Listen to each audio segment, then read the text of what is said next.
Байден Украинадагы кырдаалга карабастан эс алууга чыгат. АКШ президенти Джо Байден Украинадагы кырдаалга карабастан байбичеси Джилл экөө туулуп өскөн Делавер штатына эс алууга кетмей болду. Бул тууралуу Нью-Йорк Пост басылмасы жазды. Джо Байден 2021-жылдын сентябрь айында Ауганстандагы жаңжал курчуп турган учурда да эс алууга чыгып кеткен. Анда да чатак басылганча Делаверде болгон. 24 февралда Орусиянын президенти Владимир Путин Донбасста атайын аскердик операция жүргүзүү чечимине келгенин билдирген. Украинанын лидери Владимир Зеленский Орусия менен дипломатиялык мамилесин үзгөнүн жарыялаган. Киев Москвадан элчиликтин кызматкерлерин эвакуациялоону баштаган. Булак Марал ФМ чекиткейи. Зеленский согушту токтотуп калууга салым кошууну суранды. Ал Орусиянын аскерлери ракеталарды, учкучсуз учактарды, танктарды, артиллерияны, техникаларды колдонуу менен Украинанын бардык аймагында чабуулун дагы деле улантып жатканын айтты. Баскынчылар калк жашаган турак жайларга да кол салып жатышат, аларды реактивдүү артиллериялык куралдар менен аткылашууда. Энергетикалык объектилерди жок кылууну көздөшүүдө, алар өтө карасанатай тактиканы карманышууда. Талкаланган үйлөр согушту токтотуу үчүн чогуу күрөшүүгө жүйө берер, деди ал. Украина лидери дүйнөнү согушту токтотуп калууга салым кошуусун суранды.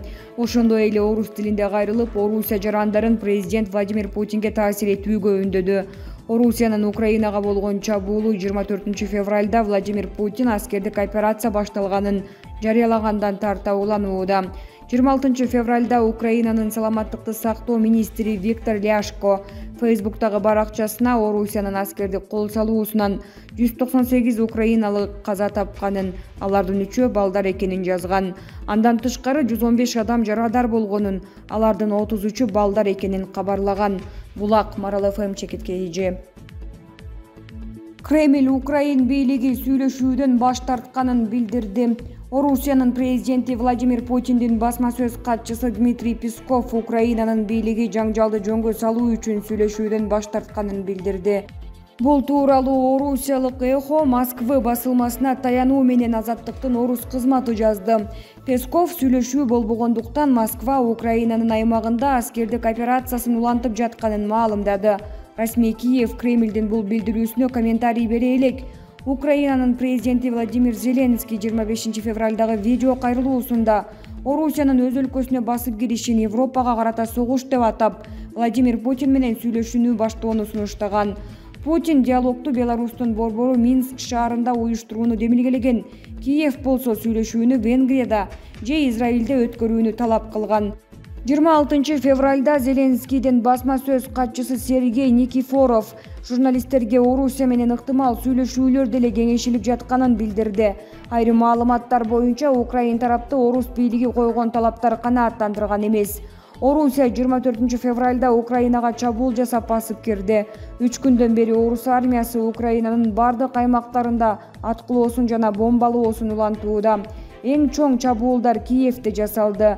Украинанын саламаттыкты сактоо министри Виктор Ляшко Фейсбуктагы баракчасына Орусиянын аскердик кол салуусунан 198 украиналык каза болгонун, алардын 3-өө бала экенин жазды. Ага чейин Украин бийлиги 137 аскер курман болгонун маалымдаган.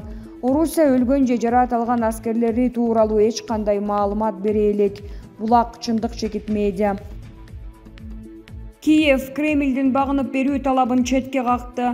Украинанын президентинин кеңешчиси Алексей Арестович Орусия менен сүйлөшүүдөн Киевдин баш тартканын ырастап, мунун себептери алар койгон талаптар ынандырбаганы менен түшүндүрдү.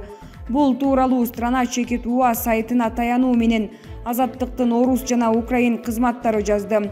Анткени Орусия тарап ортомчулар аркылуу жеткирилген талаптары бизди канааттандырган жок. Бул ачыктан ачык эле бизди багынып берүүгө мажбурлоо аракети болду. Биз аларга тынчтык келишими Москва койгон шарттардын негизинде эмес, Киев койгон шарттар боюнча гана жүрөрүн жеткиргендей болдук, деген Арестович. Украин президентинин башка бир кеңешчиси Михаил Подоляк Украина сүйлөшүүдөн качпаганын, алар ультиматум коюлбаган шартта сүйлөшүүгө барышаарын жарыялады. Мунун алдында Орусиянын президенти Владимир Путиндин басма сөз катчысы Дмитрий Песков Украинанын бийлиги жаңжалды жөнгө салуу үчүн сүйлөшүүдөн баш тартканын билдирген. Ал сүйлөшүү болбогондуктан Москва Украинанын аймагында аскердик операциясын улантып жатканын маалымдаган. Владимир Зеленский 25 февралдагы видео кайрылуусунда Орусиянын Украинага басып киришин Европага карата согуш деп атап, Владимир Путин менен сүйлөшүүнү баштоону сунуштаган. Путин диалогту Беларустун борбору Минск шаарында уюштурууну демилгелеген. Киев болсо сүйлөшүүнү Венгрияда же Израилде өткөрүүнү талап кылган. 26 февралда Зеленскийдин басма сөз катчысы Сергей Никифоров журналисттерге Орусия менен ыктымал сүйлөшүүлөр деле кеңешилип жатканын билдирди. Орусия 24 февралда Украинага чабуул жасап басып кирди. 3 күндөн бери Орус армиясы Украинанын бардык аймактарында аткылоосун жана бомбалоосун улантууда. Эң чоң чабуулдар Киевде жасалды. Булак Азаттык-Чекит.org. Орусиянын коргоо министрлигинен Украинанын 821 аскердик объекти жок кылынганын билдиришти. Аскердик операция башталгандан бери Украинанын 821 аскердик объектиси жок кылынганын Орусиянын коргоо министрлигинен билдиришти. Бул тууралуу министрликтин расмий өкүлү жарыялады. Талкаланган аскердик инфраструктуранын ичинде 14 аскердик аэродром, 19 башкаруу пункттары менен байланыш түйүндөрү, 24 зениттик ракеталык комплекс, 49 радиолокациялык станция бар. Андан тышкары 7 согуштук учак, 7 тик учак, 9 учкучу жок учуучу аппарат, 8 аскердик катер жарактан чыгарылганы айтылды. Булак Сырып, Чекит KG. Саламатсыздарбы, Facebook достор. Мен бүгүн кыскача кайрылып кетүүнү туура көрдүм. Россия менен Украинанын ортосунда болуп жаткан кырдаалга биздин кыргызстандык мекендештер күчтүү бир политолог, эксперт болуп калыптыр да биздин Кыргызстандын жарандарычы. Ар кандай түшүнгөнү деле, түшүнбөгөнү деле жазып атат да Facebook'тачы. Мен суранып кетет элем да, булардын азыркы болуп жаткан кырдаалына вообще аралашпагыла дагы, көрбөй деле койгула да, силерге сунушум. Анан мына бүгүнкү чыккан энтпошниктер, силер Москвада 1 миллиондон ашык мигрант бар да, Москванын өзүндө эле. Анан ошолордун келечегине балта чаппай, жөн эле үйдө отуруп тургулачы. Кийин кожоюнуңарга эптеп отчет бериштин амалын кылып бүгүн чыга калдыңар, ошол жерге Улан Үсөйүнгө лично айтарым да. Бияқта өзүңөрдүн жеке кызыкчылыгыңарды ойлобостон, бияктагы мекендештердин тагдырын да ойлоп койгула да, өзү араң жүрөбүз да.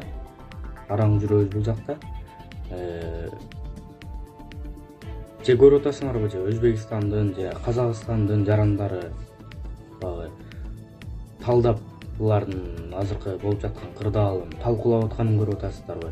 Биз баягы эле кыргыздар өзүбүз акылдуубуз да. Бардыгыбыз бу жерде карылар дагы жазып атат, жаштар дагы жазып атат, акылдуу болуп. Биз өзүбүздүн саясатты сүйлөйлүчү. Кудай берген алакандай Кыргызстаныбыз бар. Азыркы өкмөттү жамандагыла, зеригип атсаңар, президентти жамандагыла. Ушунчалык баягы акылдуу саясатчы болуп кетсеңерчи. Сиздерден суранычы, бири-бирибизге жаман көрүнбөйлү, мага катуу сүйлөп койсом кечирим сурайм. Суранып кетет элем, ушул эки мамлекеттин ортосунда болуп жаткан кырдаалды талкуулабай, Facebook'та жазбай, тынч эле отуруп туралы. Украинадагы согуш орусиялык ишкерлер $39 миллиард жоготту.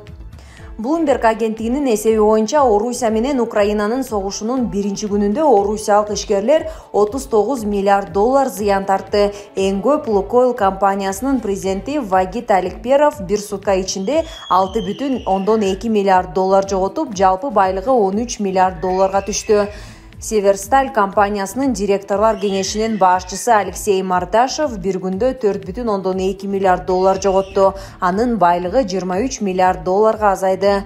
Норникель компаниясынын президенти Владимир Потанин $3 миллиард кирешесинен куру калды. Анын байлыгы $26,1 миллиард түзөт. Ал учурда Орусиядагы эң бай ишкердин бири. Булак Марал ФМ, Чекит KG.